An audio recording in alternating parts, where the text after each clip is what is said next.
चलिए जानते हैं छत्तीसगढ़ की 25 बड़ी खबरों को सिर्फ 10 मिनट में। लेकिन उससे पहले वीडियो को लाइक और चैनल को सब्सक्राइब जरूर करें। शव दफनाने को लेकर आदिवासी ईसाई समुदाय भिड़े। कांकेर जिले के आमाबेड़ा क्षेत्र के बड़े तेवड़ा गांव में शव दफनाने को लेकर आदिवासी और ईसाई समुदाय के बीच हिंसक झड़प हो गई। इस घटना में 1 दर्जन से अधिक लोग घायल हुए हैं, जिनमें कुछ पुलिसकर्मी भी शामिल हैं। विवाद तब शुरू हुआ जब गांव के सरपंच रजमन सलाम के पिता चमरा राम का निधन होने के बाद उनका शव गांव में ही दफनाया गया। सरपंच का परिवार धर्मांतरित हो चुका है, जिससे ग्रामीणों में आक्रोश था। पिछले 2 दिनों से शव को कब्र से बाहर निकालने की मांग हो रही थी। प्रदर्शन हिंसक हो गया और दोनों पक्षों में जमकर पथराव हुआ। घायलों का इलाज आमाबेड़ा पीएचसी में चल रहा है। तिरुपति जा रही टूरिस्ट बस पेड़ से टकराई, 1 की मौत। छत्तीसगढ़ में जगदलपुर रायपुर नेशनल हाईवे 30 पर गुरुवार सुबह एक दर्दनाक सड़क हादसा हो गया। दुर्ग से तिरुपति जा रही एक टूरिस्ट बस भानपुरी थाना क्षेत्र के तारा गांव के पास अनियंत्रित होकर सड़क से नीचे उतर गई और पेड़ से टकरा गई। हादसे में एक युवक की मौके पर ही मौत हो गई, जबकि चालक सहित 3 यात्री घायल हो गए, जिनमें एक महिला भी शामिल है। बस में दुर्ग और रायपुर क्षेत्र के 30 से 40 दर्शनार्थी सवार थे। घायलों को प्राथमिक उपचार के बाद जगदलपुर रेफर किया गया है। पुलिस हादसे के कारणों की जांच कर रही है। 3 भालुओं को पिंजरे में पकड़ने वाले रेंजर का सम्मान। मनेन्द्रगढ़ चिरमिरी भरतपुर जिले के मनेन्द्रगढ़ शहरी क्षेत्र में पिछले 3 महीनों से दहशत मचाने वाले 3 भालुओं को वन विभाग ने सफलतापूर्वक पकड़ लिया है। विभाग द्वारा अलग अलग स्थानों पर पिंजरे लगाए गए थे, जिनमें 16 दिसंबर की रात तीनों भालू फंस गए। भालुओं को सुरक्षित तरीके से बड़े जंगल क्षेत्र में छोड़ा गया है। इस सफलता के बाद ग्रामीणों ने राहत की सांस ली और वन विभाग की टीम का आभार जताया। विशेष रूप से रेंजर रामसागर कुर्रे को माला पहनाकर सम्मानित किया गया और मिठाई बांटी गई। लंबे समय से भय के माहौल में रह रहे लोगों ने इसे बड़ी राहत बताया। धमतरी टाइगर रिजर्व में अतिक्रमण करने वाले 53 ग्रामीण गिरफ्तार। छत्तीसगढ़ के धमतरी टाइगर रिजर्व में अतिक्रमण के प्रयास के आरोप में वन विभाग ने 53 ग्रामीणों को गिरफ्तार किया है। ये सभी आरोपी कोंडागांव जिले से आए थे और उदंती सीता नदी टाइगर रिजर्व के सीता नदी कोर क्षेत्र में अवैध रूप से प्रवेश कर खेती की तैयारी कर रहे थे। वन विभाग ने इनके पास से 53 कुल्हाड़ियां भी जब्त की हैं। आरोप है कि ग्रामीण हाथी और तेंदुआ जैसे वन्य प्राणियों के रहवास क्षेत्र में पेड़ पौधों की कटाई कर रहे थे। सभी को न्यायालय में पेश कर 14 दिनों की न्यायिक हिरासत में भेज दिया गया है। प्रशासन ने सख्त कार्रवाई की चेतावनी दी है।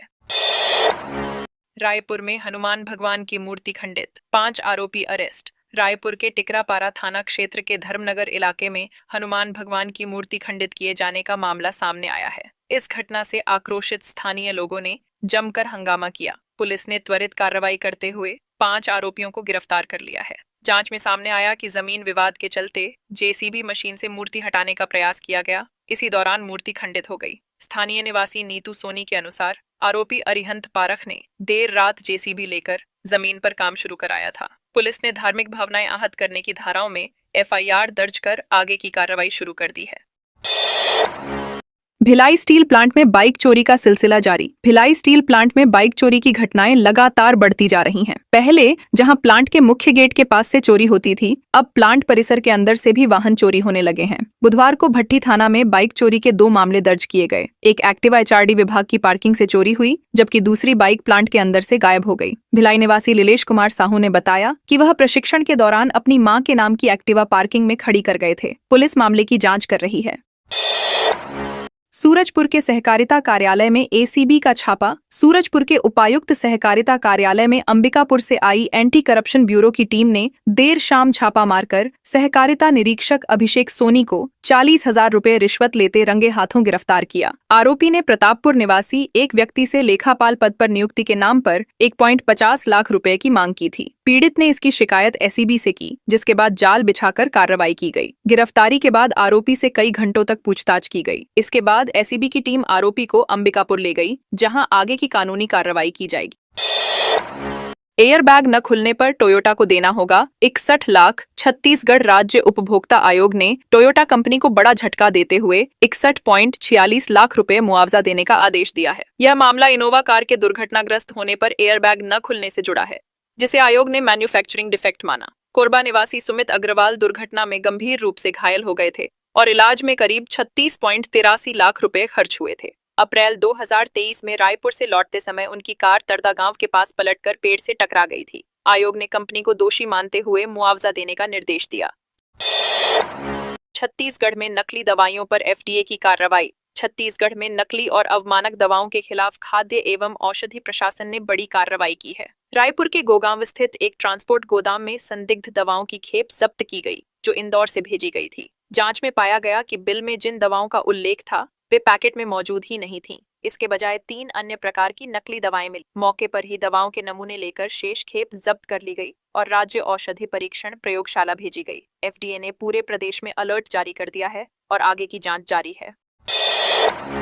चोर घर से कीमती सामान चुरा ले गया। कोरबा के डीडीएम रोड इलाके में 14 दिसंबर की रात करीब 3:30 पर अज्ञात चोर ने एक घर को निशाना बनाया। चोर घर के पीछे से अंदर घुसा और कीमती सामान चोरी कर फरार हो गया। पूरी घटना घर में लगे सीसीटीवी कैमरों में कैद हो गई है। पीड़िता अनीता सिंघल ने बताया कि चोर पुराने कूलर की बड़ी मोटर, पंखे, एल्यूमिनियम स्कोर पाइप सहित अन्य सामान ले गया। घटना के बाद उन्होंने पुलिस अधीक्षक को लिखित शिकायत देकर कार्रवाई की मांग की है। स्थानीय लोगों का कहना है कि इस क्षेत्र में पहले भी कई चोरी की घटनाएं हो चुकी हैं, लेकिन पुलिस की निष्क्रियता के कारण चोरों के हौसले बुलंद हैं।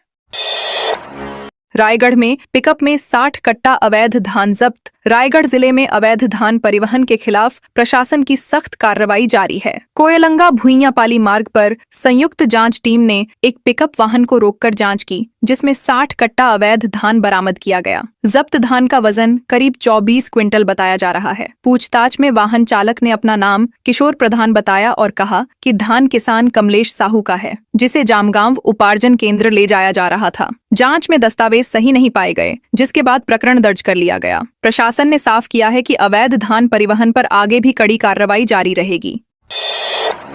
मनरेगा में बदलाव के विरोध में कांग्रेस का धरना प्रदर्शन। मनरेगा योजना और इसके नाम में बदलाव के विरोध में सरगुजा जिला कांग्रेस कमेटी ने गांधी चौक पर धरना प्रदर्शन किया। कांग्रेस नेताओं ने केंद्र सरकार पर रोजगार के अधिकार को कमजोर करने का आरोप लगाया। प्रदर्शनकारियों का कहना है कि नए संशोधित बिल के तहत योजना का नियंत्रण केंद्र सरकार के हाथ में चला जाएगा, जबकि आर्थिक बोझ राज्यों पर डाला जा रहा है। इससे करीब 25 करोड़ मजदूरों का भविष्य असुरक्षित हो जाएगा। कांग्रेस ने कहा कि मनरेगा केवल एक योजना नहीं, बल्कि गरीबों के लिए रोजगार की गारंटी है। नाम और स्वरूप में बदलाव कर सरकार मजदूरों के अधिकार छीनने का प्रयास कर रही है, जिसे किसी भी हाल में बर्दाश्त नहीं किया जाएगा। सूरजपुर में बाघ की मौत मामले में महिला सरपंच गिरफ्तार। सूरजपुर जिले में बाघ की मौत के मामले में पुलिस ने पहली बड़ी कार्रवाई करते हुए भैंसा मुंडा की सरपंच सिस्का कुजूर को गिरफ्तार किया है। गिरफ्तारी के बाद आरोपी सरपंच के पास से बाघ के 2 नाखून और बाल बरामद किए गए हैं। पुलिस के अनुसार पूछताछ में उनकी संलिप्तता सामने आने के बाद उन्हें 15 दिन की न्यायिक हिरासत में अंबिकापुर जेल भेज दिया गया है। वन विभाग और पुलिस की संयुक्त टीम इस मामले में अन्य आरोपियों की तलाश कर रही है। डीएफओ ने बताया कि बाघ की मौत से जुड़े सभी पहलुओं की गंभीरता से जांच की जा रही है और दोषियों पर सख्त कार्रवाई होगी।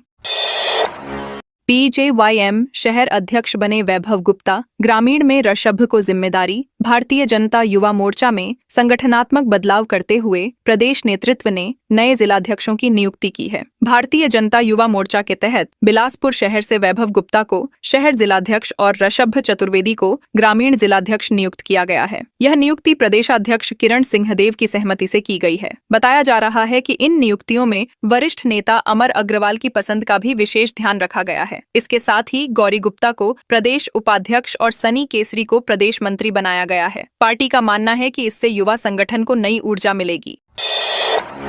हाईवे किनारे ढाबे शराब दुकान नहीं हटाने पर हाईकोर्ट नाराज। बिलासपुर रायपुर नेशनल हाईवे के किनारे अवैध ढाबों और शराब दुकानों को नहीं हटाने पर हाईकोर्ट ने सख्त नाराजगी जताई। मुख्य न्यायाधीश रमेश सिन्हा और न्यायमूर्ति बीडी गुरु की डिवीजन बेंच ने कहा कि आदेशों के बावजूद जमीनी स्तर पर कार्रवाई न होना प्रशासनिक लापरवाही को दर्शाता है। कोर्ट ने मुख्य सचिव को शपथ पत्र दाखिल कर यह बताने के निर्देश दिए हैं कि अब तक कार्रवाई क्यों नहीं। यह मामला जनहित याचिका से जुड़ा है, जिसमें सरकारी जमीन पर बने ढाबों का मुद्दा उठाया गया था। अगली सुनवाई 19 दिसंबर को होगी। नवीन इंजीनियरिंग वर्कर्स में सेंट्रल जीएसटी का छापा। अंबिकापुर में एमजी रोड स्थित नवीन इंजीनियरिंग प्रतिष्ठान पर सेंट्रल जीएसटी की टीम ने छापा मारा है। रायपुर से पहुंची टीम ने संस्थान के दस्तावेज, बिल और वित्तीय लेन देन से जुड़े डिजिटल रिकॉर्ड की जांच शुरू की, जो गुरुवार को भी जारी रही। नवीन इंजीनियरिंग सरगुजा संभाग का एक प्रमुख हैवी मशीन मैन्युफैक्चरिंग प्लांट है, जो सरकारी विभागों को उपकरण सप्लाई करता है। इसके अलावा कंपनी इलेक्ट्रिक बाइक और कृषि मशीनों का निर्माण भी करती है। छापेमारी से व्यापारिक हलकों में हलचल मच गई है। हालांकि जांच पूरी होने के बाद ही स्थिति स्पष्ट होगी।